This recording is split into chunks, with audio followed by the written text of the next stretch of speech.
আরটিভিতে সংবাদ প্রকাশের পর ফরিদপুরে ৫টি অনুমোদিত বেসরকারি হাসপাতাল ও ডায়াগনস্টিক সেন্টারের কার্যক্রম বন্ধ করে দিয়েছে জেলা স্বাস্থ্য বিভাগ।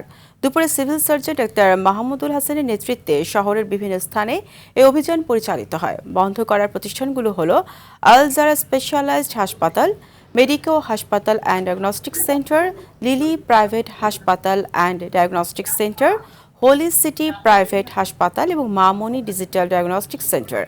অভিযানকালে এইসব প্রতিষ্ঠানে ভর্তি রোগীদের দ্রুত ফরিদপুর মেডিকেল কলেজ হাসপাতাল সহ অন্য উপযুক্ত হাসপাতালে স্থানান্তরের নির্দেশ দেওয়া হয়। স্বাস্থ্যসেবায় শৃঙ্খলা ফেরাতে এই ধরনের অভিযান অব্যাহত থাকবে বলে জানান সিভিল সার্জন।